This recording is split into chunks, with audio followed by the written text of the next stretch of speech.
안녕하세요. 저는 70을 바라보고 있는 60대 후반의 여성입니다.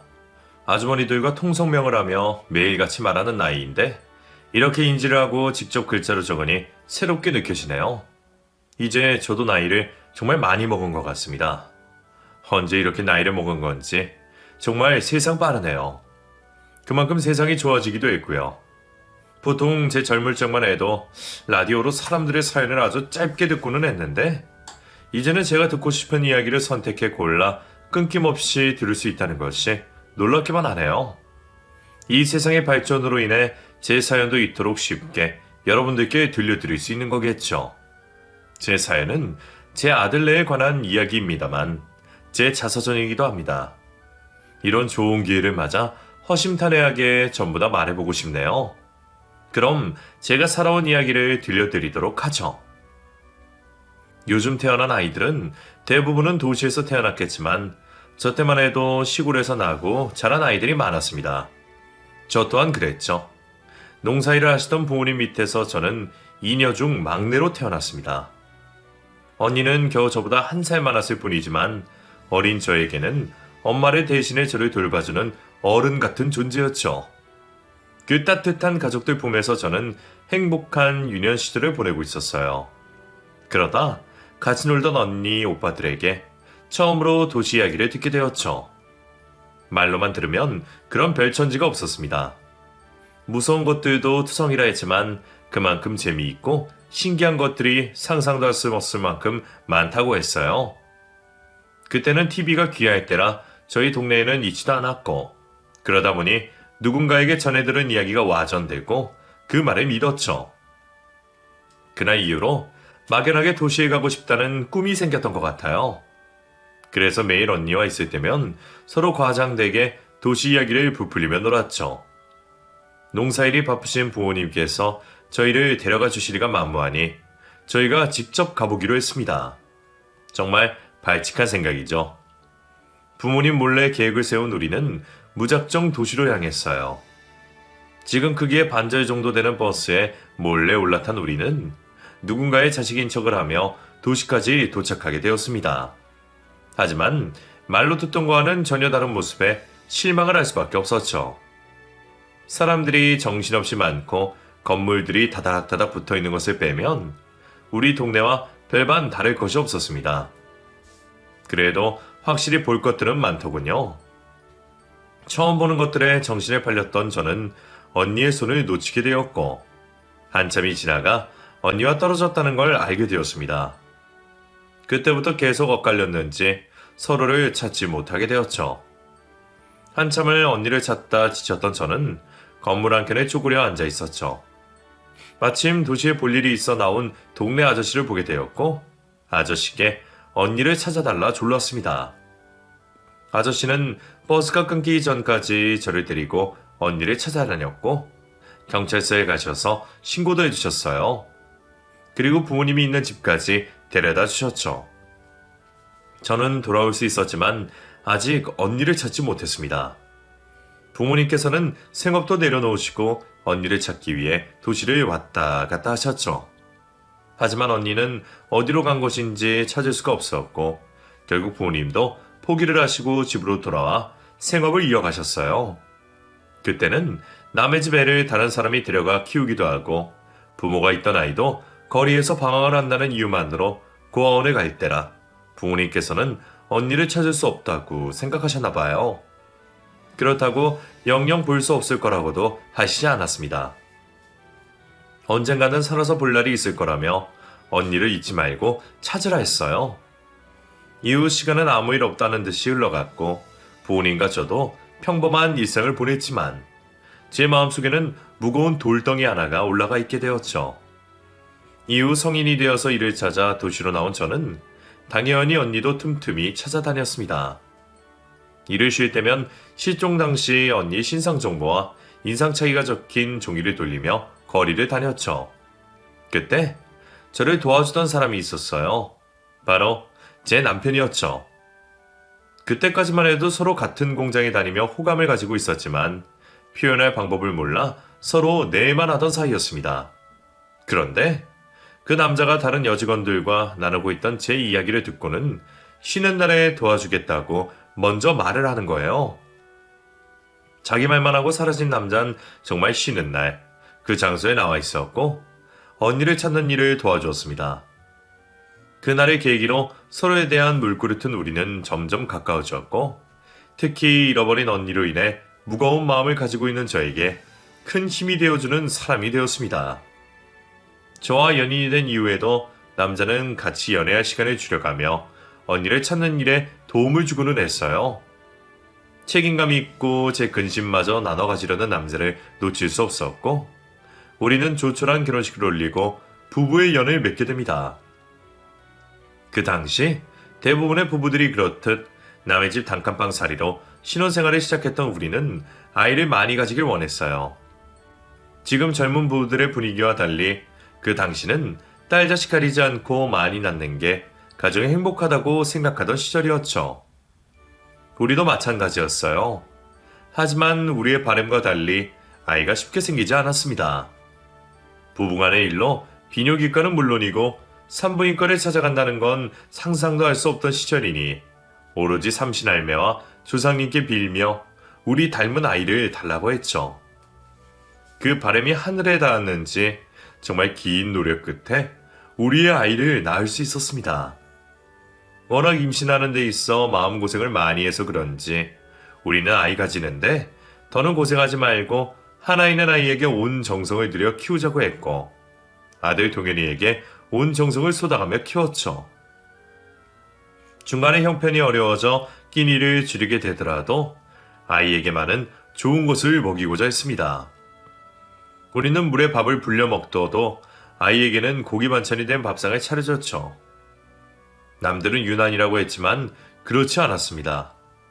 아이가 우리의 바람대로 잘 자라주었거든요. 자식이 원하는 대로 자라주는 걸 보는 재미가 얼마나 있던지 우리는 힘든지도 모르고 아이에게 모든 지원을 해주기 위해 노력했습니다. 그 결과 아들은 명문대를 입학했죠. 짧은 가방끈이 항상 바깥 생활하는 데 있어 창피하고 불편함을 줬던 우리에게 정말 자랑스러운 아이였어요. 그런데 우리 집안 자랑이 되었던 아이가 대학을 가고 난 뒤로 조금씩 변하기 시작했습니다. 어울려 다니는 친구들의 부모님에 비해 우리가 한참 못났는지 부끄러워하더군요. 하숙을 하는 아들을 찾아가려 전화를 하면 항상 올라오지 말라는 투로 말을 했어요. 하숙비와 음식을 챙겨주러 가면 대학거리가 아닌 곳에서 만나고는 했죠. 그런 아들의 마음을 알 것도 같았습니다. 성인이라고 하나 이제 겨우 20살 남짓한 아이에게 남들과는 비교 상대도 되지 않는 우리가 창피할 수도 있었겠죠. 어차피 남편이나 저나 아들의 그림자가 되더라도 아들 잘 되는 모습만 보면 되었기에 굳이 앞에 나서서 아들에게 피해를 주지 말자고 이야기를 나눴어요. 그날 이후 우리는 아들이 원하는 대로 행동했습니다. 괜히 제 마음이 애가 탄다고 해서 아이에게 바라는 것을 조르거나 찾아가지 않았죠. 못난 부모를 만나 백도 돈도 없었지만 그에 상관없이 승승장구하는 아들을 보면 우리가 하는 행동이 맞는 거라 생각했죠. 그렇게 좋은 직장, 차, 집까지 우리들 도움 없이 장만했던 아들은 결혼도 스스로 혼자서 알아서 했어요. 사업도 잘 되고 가정까지 꾸리니 저희가 따로 말할 것도 없었죠. 매번 선물도 내려보내니 주변에서는 효자를 뒀다며 저희를 부러워했습니다. 그런데 뭐가 그리 바쁜 건지 주말은 물론이고 명절에도 얼굴 한번 보기 힘들더군요. 물론 사업을 하고 있으니 당연히 정신없이 바쁘겠지만 그 큰일을 혼자서 하는 것도 아닐 텐데 명절에도 아예 얼굴을 못 보는 건 좀 섭섭하고 걱정되었습니다. 자식의 성공이 중요하다고 해도 그것보다 아들의 건강이 더 먼저니까요. 거기다 결혼 후에도 손주 소식이 들려오지 않으니 그 모든 게 무리한 사업 활동으로 인한 것이라 생각했죠. 그러다 아들에게 전화를 하게 되었는데 처음에는 쉬엄쉬엄 일하라고 시작한 이야기가 손주 얘기까지 이어지게 되었고 그 이야기가 나오자 아들은 저희에게 화를 냈습니다. 바쁘니? 다음 주 아버지 생신에도 잠깐 얼굴만 비치고 간다며. 너 너무 바쁘게 사는 거 아니야? 물론 일도 좋겠지만 사람이 너무 앞만 바라보고 가다가는 내 몸 망가진 것도 몰라요. 기계도 쉼 없이 달리기만 하면 망가지는데 사람이라고 안 그러겠어? 좀 쉬면서 해라. 여유가 없는 것도 아니잖니. 제가 알아서 하고 있어요. 몸 관리도 하고 있고요. 그게 쉬는 게 아니라니까. 정 쉬는 게 그러면 내가 보약이라 한 점 지어줄까? 안 그래도 네 아빠 보약 지으러 가는 한의원이 있는데 네 것도 같이 지으면 되잖니. 그리고 거기가 아이 가지는데 도움되는 약도 잘한다고 하던데.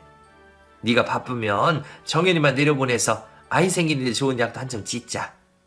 일 때문에 나가는 게 있으면 약이나 음식으로라도 보충해줘야지.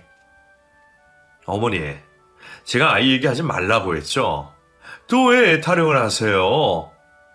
어? 아, 미안하다. 내가 깜빡해서.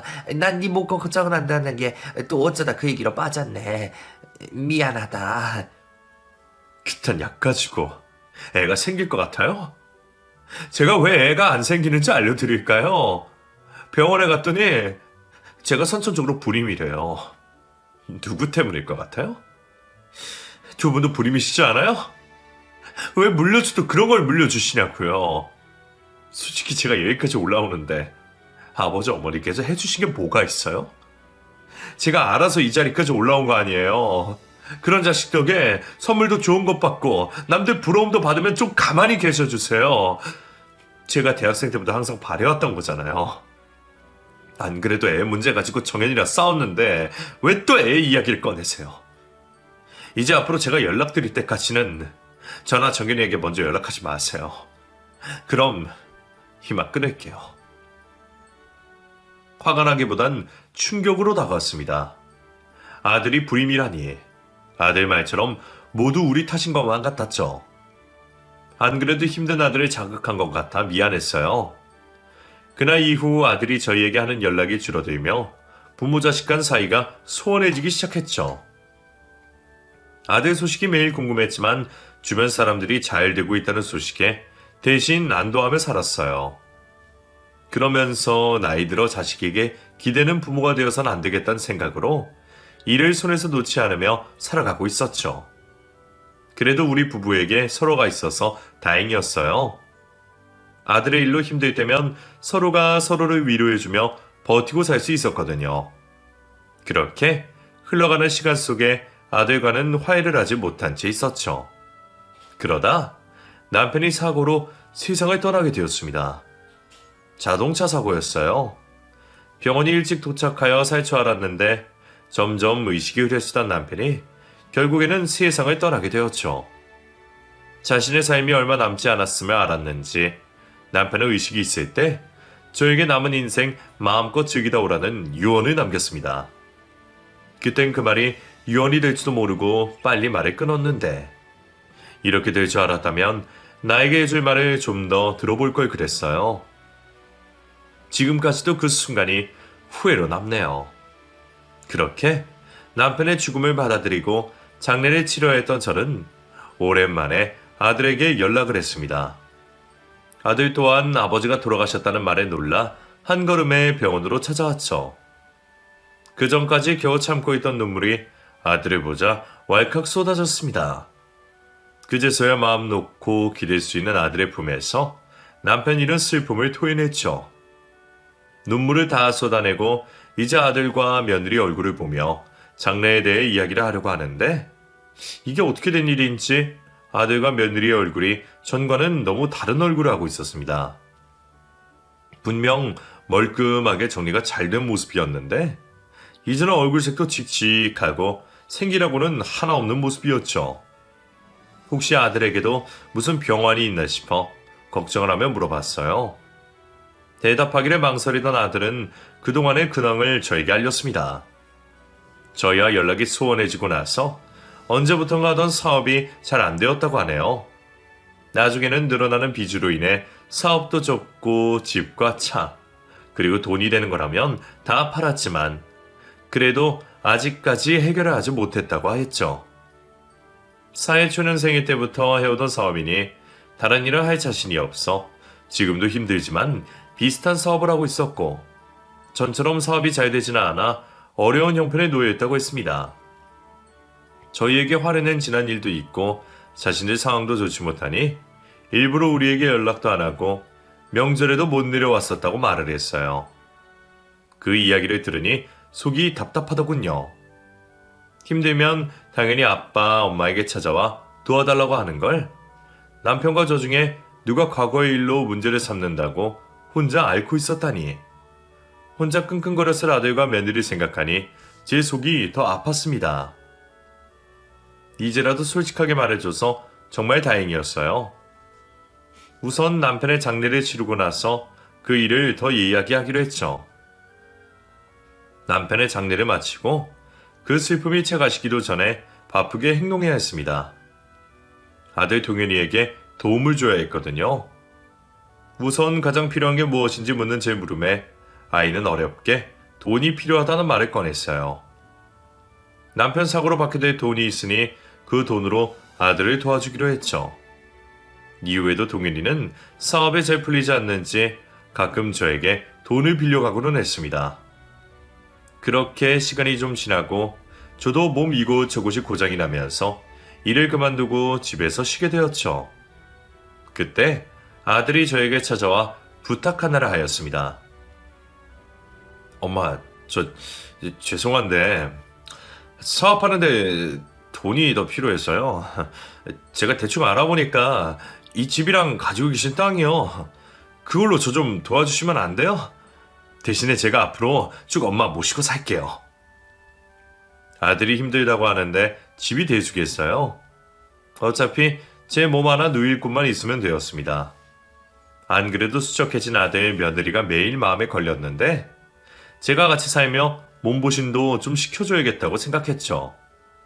부모가 자식 도와주는 게 당연한 거라 생각하고 고민도 없이 집과 땅을 팔아 아들네 집으로 들어갔습니다. 하지만 제 도움에도 무엇이 잘못된 건지 아들이 하는 일은 계속 안 됐습니다. 마음 같아선 굿이라도 한번 하고 싶을 정도로 하는 일마다 막히기만 했죠. 아들의 들어가는 한숨과 그늘진 며느리의 모습을 보며 저도 괜히 더 기분이 안 좋아졌고 아들네 눈치를 보며 생활할 수밖에 없었죠. 두 사람에게 힘이 되고 싶었던 저는 일부러 더 밝은 척 행동하며 집안에 웃음이 나게 하려 했어요. 하지만 제 노력과는 상관없이 두 사람은 좀처럼 어두워진 표정을 풀지 않았고 저는 더 의기소침해지기 시작했죠. 실질적인 도움을 주기 위해 저는 인근 시장과 구인란을 뒤져 부엌거리를 찾아와 일을 했고 아이들이 저에게 쓰는 비용을 줄여주기 위해 식비를 아낄 겸 밖으로 나가 무료로 급식을 주는 곳에서 끼니를 해결하고는 했습니다. 잠자는 시간과 일하는 시간을 제외하곤 애들 편하라고 밖에서 있다 보니 시간이 참 많이 남았어요. 그 시간을 어떻게 유용하게 사용할까 하다 생각난 게 언니 찾는 일에 좀 더 시간을 투자하자였죠. 그때까지도 언니를 찾으려고 제 나름대로 활동을 하고 있었기에 시간이 많이 있는 이때 언니 찾는 일에 시간을 더 할애하기로 한 거죠. 그렇게 본격적으로 언니를 찾아 나서려고 하는데 한 통의 연락이 왔습니다. 정확하진 않지만 최근까지 언니가 지냈던 집 주소를 알아냈다는 연락이었죠. 아직 언니를 만나기 전인데 벌써부터 심장이 뛰어왔습니다. 그 소식을 듣고 며칠 동안 기분이 들떠 있었죠. 그런데 그 기쁜 소식을 아들에게 알릴 수가 없었어요. 풀리지 않는 인생으로 잔뜩 화가 나 있었고 제가 언니 주소를 찾았을 쯤에는 술을 먹고 들어와서는 죽겠다고 소동을 벌였기 때문입니다. 자식이 저런 모습인데 저만 행복할 수 없겠더군요. 결국 알아낸 언니 집을 찾아가는 것은 다음으로 미뤘고 당장 제 앞에 있는 아들에게 노력하기로 했습니다. 소일거리로 제법 돈을 벌었던 저는 아들과 며느리에게 몸보신을 해주고자 정말 오랜만에 돈 걱정하지 말라는 말을 하며 다 같이 외식을 했어요. 이 나이가 되었어도 허겁지겁 맛있게 밥을 먹는 자식의 모습에 먹지 않아도 배가 부르더군요.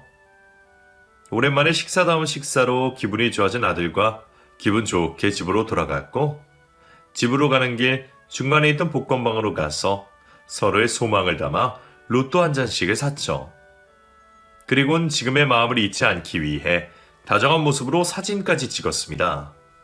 그날의 일들로 아들에게 작지만 큰 변화가 있길 바랬어요. 일이 안 되더라도 불평불만을 하기보단 긍정적이고 작은 것에도 만족하고 살아가길 바랬습니다. 하지만 그 바람은 얼마 되지 않아 깨졌죠. 이번에 또 무슨 일인지 아들과 며느리는 부부싸움을 벌였습니다. 그날 이후 아들은 죽고 싶다는 말을 입에 달고 살았죠. 그쯤 되니 저도 다 포기하고 싶었습니다. 부모로서 더는 도움을 주지 못하는 게 미안하기만 했고 이 집에 같이 사는 제가 자식의 피를 빨아먹는 모기 같았어요. 혹시 아들이 잘 되지 않는 게 나 때문 아닌가 싶었습니다. 이제 와서 생각해보면 저도 그때 우울증 초기이지 않나 싶어요. 모든 생각이 부정적으로 변하고 무기력해지기 시작했거든요. 최대한 내색하지 않는다고 했는데 그런 제 변화를 아들네도 느꼈나 봅니다. 식사 자리를 여러 차례 거절하는 저에게 어느 날 갑자기 며느리가 죽을 내어왔죠. 저 어머님, 요즘 툭 식사도 안 하시는 게 마음에 걸렸어요. 이거 직접 쏜 죽인데 드셔보세요. 이렇게 힘없으신 모습 저희 때문일 텐데 너무 죄송하네요. 저희가 정신 차리고 잘해야 하는데 사는 게 왜 이렇게 힘든 건지 쉽지가 않네요. 아니다. 힘든 건 너희들일 텐데 내가 표를 내서 미안하구나. 이 죽 고맙게 먹으마. 저희도 마음가짐 바꾸고 살아보려고요. 이렇게 해서 안 되나 저렇게 해서 안 되나 다 똑같다면 굳이 길지 않은 삶 서로에게 상처 주면서 힘들게 살 필요가 없을 것 같아서요. 그 사람이나 저나 여한이 남지 않게 해보려고요. 그리고 지금까지도 어머니께 감사했는데 앞으로도 좀 더 부탁드릴게요. 저희 살아가는데 앞으로도 어머님 도움이 많이 필요할 것 같아요. 당연하지. 내 새끼 잘 되면 내가 좋은 건데. 나도 오늘 이 시간 이후로 오늘 같은 모습 보이지 않겠다고 약속하마. 너도 꺼내기 쉽지 않은 말일 텐데 먼저 해줘서 고맙다. 이 집을 들어오고 처음 듣는 희망찬 며느리의 말에 저도 오랜만에 마음이 편해졌습니다. 항상 잔뜩 긴장을 하고 자던 저였는데 정말 오랜만에 눈이 저절로 감겨지며 마음 편히 잘 수 있었죠. 잠을 들면서도 앞으로의 날들은 이전과 많이 다르겠구나 생각했고 얼른 내일이 오기를 바라며 깊은 잠을 들었습니다. 그렇게 오랜만에 단잠에 빠져있다 어딘가 모르게 몸도 불편하고 느껴지는 분위기도 달라 잠에서 깼습니다. 겨우 눈을 떠서 주위를 둘러보는데 어릴 적에는 보았던 집에 제가 누워있는 겁니다. 그것도 사람이 살지 않은 지 꽤나 되어 보이는 곳에서 말이죠. 아직도 꿈을 꾸고 있나 싶어서 제 볼을 꼬집어 봤습니다. 그런데 꿈이 아니더군요. 현실이었어요. 난 단잠을 잤을 뿐인데 꿈보다 더 꿈 같은 일이 현실에서 벌어지고 있었죠. 도대체 어떻게 된 일인가 싶어 자리에서 일어나 밖을 확인해 보려고 했어요. 그때 제 옆에 있던 편지지 한 장이 보였습니다. 그곳에 아들과 며느리가 적어놓은 편지가 있었어요. 그리고 왜 나를 이곳으로 데려왔는지도 적혀 있었죠. 자신들을 용서해달라는 글귀로 시작하는 그 편지는 계속된 사업 실패로 자신의 형편이 정말 벼랑 끝에 몰려있고 더 이상 저를 제대로 모실 수 없는 힘든 상황이라고 적혀 있었습니다. 가지고 있는 걸 모두 해결한다고 해도 당장 노숙밖에 할 수 없는 상황이고 쫓아오는 빚쟁이들로 인해 저에게도 피해가 갈 거라며 이렇게밖에 할 수 없는 자신들을 용서해달라고 하더군요. 자신들이 저에게 저지른 짓은 평생 죄책감을 가지며 고통 속에 살겠다고 했죠. 그리고 하늘에 있는 저와 남편을 만나 다시 한번 용서를 구하겠다 말하더군요. 그 편지를 읽고 나니 저와 남편이 막다른 길에 몰렸을 때가 생각났습니다. 이만큼 살고 나서 뒤를 돌아볼 여유가 생기니 힘들던 그 당시도 견디지 못할 만한 상황은 아니구나 싶었지만 그 당시에는 남편과 함께 이렇게 힘든 삶을 살 바에는 몸과 마음이 편한 선택을 하는 게 나을 수도 있겠구나 싶었어요. 그때 저희 마음과 아들네의 마음이 같을 거라고 생각했습니다. 어쩌면 저희보다 아들네가 더 힘들었을 거예요. 남부럽지 않던 삶에서 밑바닥까지 떨어지고 재기의 노력을 해보지만 늪처럼 계속 참기만 했으니까요. 그래서 이런 극단적 선택을 했을 거라 생각했습니다. 제가 아들의 부모가 아닌 제3자였다면 저 역시도 부모를 죽음으로 몰아가는 아들을 폐륜이라며 욕을 했을 겁니다. 하지만 전 아들을 위해 모든 걸 희생할 수 있는 엄마였어요. 내 죽음으로 아들이 잠시나마 숨통이 트인다면, 그렇게 해서 다시 열심히 살아볼 생각이 생길 수도 있다면 문제될 건 없었습니다.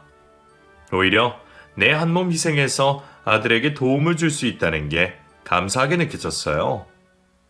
편지를 읽고 마음의 정리를 끝낸 저는 이곳에서 조용히 책을 마감하고 보고 싶은 남편을 만날 생각을 하고 있었죠. 이제 모든 걸 정리하고 떠나려고 있으니 시간이 참 더디게 가덥디다. 가만히 앉아서 죽을 때만 기다리니 그것도 좀이 쑤시더군요. 가장 오래된 기억부터 하나씩 살펴보려 하는데 그제서야 이 세상에 담은 단 하나의 아쉬움이 떠올랐어요. 바로 우리 언니였죠. 죽을 땐 죽더라도 우리 언니 잘 지내고 있는지는 보고 싶었습니다. 언니에게 용서를 구하고 싶었어요. 언니의 주소를 기억해내려고 하는데 나이가 들어서 그런지 기억이 나질 않았죠. 아직 애들이 제 방을 치우지 않았더라면 아직 언니 주소가 적힌 수첩이 그대로일 겁니다. 마지막으로 먼 발치에서 애들 얼굴이나 볼 겸 또 수첩도 가져올 겸 집으로 가기로 했죠. 그렇게 산길을 20시간을 헤집다 내려와 겨우 도로로 내려왔어요. 집으로 가기도 전에 죽겠다 싶더군요. 다행히 나이든 노인이 죽을 얼굴을 하고 도로에 있으니 한 아저씨께서 저를 차에 태워주셨고 물과 함께 먹을거리도 챙겨주셨습니다. 그렇게 그분의 차량으로 집 근처로 오게 된 저는 아들네가 집에 없을 거라고 생각한 늦은 아침까지 기다렸어요. 그리고 조심스레 집 앞으로 가 초인종을 눌렀죠. 혹시 안에 아들과 며느리가 있으면 어색한 마주침이 되지 않을까 싶어 여러 번 눌렀지만 응답이 없더군요. 두 사람 다 집에 없다는 걸 확인한 저는 집 안으로 들어갔습니다. 현관에 들어서자마자 있는 술병들을 보니 현실을 힘들어하고 있을 아들 며느리 생각에 가슴이 저려왔어요. 그렇게 겨우 한 발자국씩 떼며 집 안으로 들어갔는데 생전 처음 보는 광경이 펼쳐져 있었습니다. 말 그대로 거실이 꽉 차도록 한 상이 차려져 있었어요. 그 정도의 음식량이면 이 집에 들어올 수 있는 사람이 모두 먹는다 해도 다 먹지 못할 정도였습니다. 정말 이 세상 음식이란 음식은 다 모여있는 가운데 자세히 보니 펼쳐진 음식 모두에 사람이 먹은 흔적이 있더군요. 지저분하게 먹다 만치로 있는 밥상과 현관앞 외에도 여기저기 나뒹구는 술병들을 보아하니 안 좋은 생각이 머리를 스쳤습니다. 혹시 아들과 며느리가 극단적인 선택을 하기 전 마지막으로 하는 행동들은 아닐까 하고 말이죠. 놀란 마음에 급히 안방 쪽으로 가서 문을 열었는데 이게 무슨 일인지 두 사람 모두 다 집이 떠나가도록 코를 골며 잠을 자고 있는 겁니다. 무사한 아들과 며느리를 보고 그제야 마음이 놓여 이전까지 맡지 못하고 있던 냄새가 코를 찔렀죠. 도대체 술을 얼마나 먹었는지 온 방에 술 냄새로 가득 차 있었어요. 그 모습이 좀 이상하게 나더군요. 편지에서 느껴지던 마음가짐과는 달라 보였죠. 수상은 했지만 이 모습도 답답한 속을 풀어내는 행동이라 생각하고 언니 수첩반 챙겨 급히 이 자리를 떠나려고 했습니다. 두 사람이 깨지 않게 조심히 방문을 닫으려고 하는데 방문이 닫히는 사이로 화장대에 올려진 로또 한 장이 보이는 게 아니겠어요? 그것도 소중한 것 마냥 비닐에 정성스럽게 넣어진 상태로 말이죠. 궁금해서 확인을 해보니 제가 산 로또 번호 같았습니다. 제가 조합하는 번호가 있었거든요. 우리 부부의 생일과 아들의 생일을 더하고 빼고 조합해서 하던 번호였죠. 혹시나 싶었던 저는 방으로 들어가 휴대폰을 열어 애들과 로또를 사고 찍었던 사진을 확대해 보았어요. 제 로또가 맞더군요. 제가 예상하는 각본처럼 흘러가는 모습에 또 혹시나 싶었던 저는 로또 당첨번호를 확인해봤습니다. 그런데 제가 고른 번호가 로또 1등이 맞는 거예요. 그러니까 애들 안방 화장대에 있던 로또가 1등이었던 거죠. 기뻐 날뛰는 게 당연한 건데 그럴 수가 없었습니다. 아들과 며느리 입으로 듣지 않았지만 흘러가는 상황들을 보면 지금 무슨 일이 벌어지고 있는지 알 수 있었죠. 당첨된 로또 번호 때문에 저를 버린 거라는 확신이 들었습니다. 이 총이가 뭐라고 현대판 고려장을 한 건지 싶더군요. 우선 본래 이곳에 찾아온 목적이었던 언니 주소가 적힌 수첩을 가지고 밖으로 나왔습니다. 그리고 집 앞에서 한참을 서성거리며 어떻게 해야 할지 고민에 빠졌죠. 나이가 조금만 더 젊고 남편만 곁에 있었더라면 저 불효막심한 아들과 며느리를 혼내줄 텐데. 하지만 저 혼자 그러기엔 너무 나이 들고 힘 하나 없는 노인네였어요. 개인적으로 해결할 방법이 없으니 도움을 받기로 했습니다. 바로 경찰서로 찾아간 거죠. 경찰서로 간 저는 아들과 며느리에게 학대를 받았다며 노인 학대로 신고를 하겠다 말했습니다.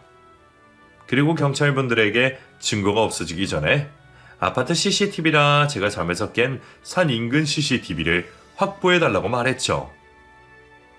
잠든 노인을 데려갔으면 분명 어딘가에는 저를 업고 있는 동영상이 찍혀 있을 거고 그건 증거가 될 테니까요. 우선 사건 접수를 해주신 경찰분들은 제게 몇 가지 확인을 했고 집에서 산까지 가는데 아무것도 못 느낌을 수상해 하시곤 약물 검사도 받자고 하셨죠. 검사를 받기 위해 기다리고 있던 저는 확인을 하기 위해 경찰서로 온 아들과 며느리를 마주하게 되었습니다. 저를 고의로 버린 게 맞냐는 경찰의 물음에 두 사람은 억울해하며 거짓말을 했어요. 두 사람과 마주치지 않게 분리된 방 안쪽에서 있었던 저는 그 거짓말을 듣고 가만히 있을 수가 없었습니다. 문을 열고 억울해하는 두 사람에게 나를 버린 게 맞지 않냐며 화를 냈죠. 너희들이 직접 나 버리는 거 이해해달라고 편지까지 써놓고 이제서 와서 모른 척하는 거냐? 내가 너희들 시꺼먼 속을 모를 것 같아? 결국 너희들 돈 때문에 이러는 거잖아. 돈 욕심에 나 버리고 거짓말한 거잖아. 무슨 말씀이세요? 여기서 돈 얘기가 왜 나와요? 경찰 선생님 저거 보세요. 에? 저희 어머니가 오락가락 하신다니까요. 방금 전 말하신 것도 하도 어머니께서 산에 데려다 달라고 하시길래 잠시 두고 온 거예요. 앞으로 저희가 이런 혼선 없게 어머니 관리 잘하겠습니다. 죄송하고 저분 저희가 얼른 모시고 갈게요. 뭐? 오락가락? 너 어떻게 엄마한테 그런 얘기 할 수 있니? 내가 사리 판단도 못할 것 같아? 돈 때문인 거 모를 것 같냐고. 너희 다 치웠다고 축하했던 집안꼴도 다 봤어. 결국 그 로또 때문에 이러는 거 아니야. 내가 너희같이 그 로또 당첨금에 욕심이라도 부릴까 싶어서 엄마 고려정한 거 아니냐고. 로또? 엄마가 그걸 어떻게 아세요? 뭐야? 엄마가 혹시 우리 집에 몰래 들어왔어요? 그럼 우리가 술 취해서 로또 잃어버리나 버린 게 아니고 엄마가 가져간 거야? 이게 어떤 로또인데. 경찰 아저씨, 저 사람 빨리 절도죄로 잡아요. 저 사람한테 뒤져보면 내 로또 나온다니까? 엄마, 일 크게 만들지 말고 얼른 내 로또 내놔요. 뭐? 그게 웬 이 로또야? 내 돈으로 사고 내가 고른 번호로 살 로또인데. 엄마는 너희가 나 버렸을 때도 수긍하려고 했어. 오죽 힘들면 이런 선택을 했을까 하고. 내가 죽는 게 애들에게 부담을 조금이라도 줄여준다면 그걸로 내 몫은 끝까지 다하는 거라고 생각했다고. 근데 그 이유가 삶이 감당이 안 되는 게 아니고 겨우 이것 때문이었어. 엄마 로또 당첨됐다고 하면 그 돈으로 세계 여행이라도 하고 어디다 몇 억씩 쓸 것 같아서 그랬냐고. 내가 돈 있으면 뭐해? 지금까지 너희들이 도울 수 있다면 된 거라고 생각해서 집이고 땅이고 팔아서 다 줬는데 이제 와서 내가 욕심 부릴 것 같았냐고. 처음부터 그 돈 전부 다 달라고 해도 줬을 거다. 근데 버린 것도 모자라 거짓말까지 하고 엄마를 치매 걸린 노인으로 만들어? 나도 이제 더는 너희 같은 것들을 내가 낳은 자식이라고 희생하지 못하겠다. 이 돈 못 주겠어. 법대로 하든가 아니면 내가 이 종이 찢어버리는가 해서 우리 사이 아주 확실히 하자. 나도 엄마 목에 칼 들이미는 자식 새끼 필요 없으니. 아들은 그런 저의 말을 듣고 치매 걸린 도둑년이라며 더 난리를 쳤습니다. 결국 경찰분들이 여러 명부터 제압을 하고 수갑을 채워야 했죠. 그때면 다 눈치가 빠른 며느리는 저를 어떻게든 꿰어내보려고 했어요. 어머님, 이런 일 겪게 해서 죄송해요. 근데 정말 이 방법밖에 없다고 생각해서 그랬어요. 혹시 어머님께서 다른 생각 가지시면 그때는 어쩌나 싶어서. 불안해서 한 행동들이에요. 이제 어머님 마음도 알았으니 다시 잘 지내봐요. 솔직히 상황이 사람을 변하게 만든다고 저 사람 저렇게 쉽게 화내고 돈 욕심 있던 사람 아니었단 걸 아시잖아요. 뭐래도 안 되고 사람이 끝자락에 매달리게 되니 순간 정신이 놓았던 것 같아요. 저도 그렇고요. 정말 죄송해요. 앞으로 평생 모시고 살면서 지금까지 잘못했던 것들 사죄하면서 어머님께 잘할게요. 그러니 성난 마음 좀 푸세요. 누가 그 남편이 그 아내 아니라고 할까봐 며느리는 당첨금을 어떻게 해서도 나눠받으려고 저에게 뱀같이 속삭이더군요. 힘만 남아 돌았다면 그 뱀같은 놀림을 하고 있는 혀를 잡아 뽑아버리고 싶었습니다. 그 뱀같은 며느리의 머리채를 밀어 내 곁에서 떨어지게 했죠. 평생 자식 잘 되기만 바라며 바보같이 살아온 남편과 저의 인생들이 후회스러웠습니다. 우리도 자식 신경 쓰지 않고 사람들과 어울리고 세상도 돌아다니며 살았어야 했는데 부모로서 이런 비참한 결과를 보게 될지는 꿈에도 생각 못했네요. 흥분한 두 사람과 저는 분리가 되었고 저는 경찰관이 의심한 체내 약물 검사를 확인하기 위해 검사를 받으러 갔어요. 그동안 많은 생각을 하게 되었습니다. 자식에 대해 목을 메워왔던 제 삶에 대해서 후회했고 아이 교육에 있어 우리 부부가 무엇을 잘못했는지도 생각을 했죠. 그러다 며느리의 말처럼 두 사람을 용서해볼까 하는 생각도 했습니다. 정말 이 모든 게 그놈의 돈 때문이고 이 문제만 해결된다면 아들네와 함께 행복한 인생의 말년을 보낼 수 있지 않을까 싶었죠. 산속에서 마음먹었던 것처럼 자식에게 내 살 내어주는 게 부모의 숙명이라면 괜한 집안 다툼을 벌이지 말고 아들과 며느리에게 사과받는 것으로 끝내는 게 좋을 수도 있겠다고 말이에요. 정말 많은 생각을 했는데 우리 남편 마지막 얼굴이 생각나는 겁니다. 평생 좋은 것 하나 못 해보고 죽은 우리 남편이 너무 가여웠어요. 그러면서 마지막으로 저에게 좋은 것 하고 싶은 것 다 누리고 오라는 그 말이 가슴에 사무치게 들어왔습니다. 그 약속 지키지 않으면 하늘나라에 올라가 화를 내겠더라고요. 모든 것을 내줄 만큼 자식을 사랑했던 남편이었지만 그보다 더 저를 사랑했던 남편이었습니다. 자식에게 저런 대접받는 제가 또다시 바보짓을 하면 남편이 제 탓할 거라 생각했죠. 마음을 굳게 먹었어요.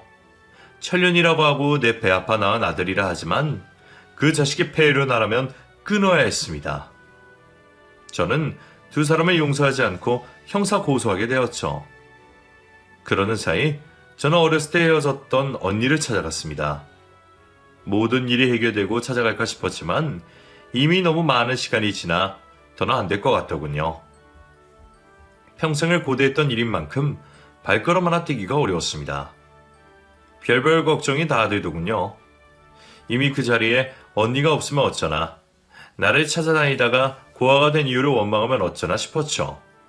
정말 가다 돌아섰다를 여러 번 반복하다 큰 결심을 하고 집 초인종을 눌렀습니다.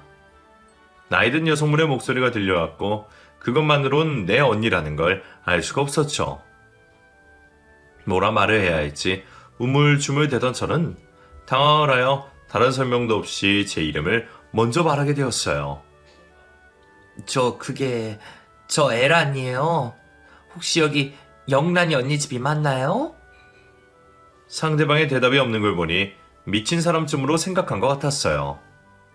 이번에도 내가 너무 늦었구나 싶어서 힘없이 발길을 돌아서려는 그때 현관문이 열리며 누군가가 다급히 제 이름을 외치곤 내려오고 있었습니다. 제 이름 소리에 다시 되물고 한 저는 평생 못 볼 줄 알았던 우리 언니를 보게 되었습니다.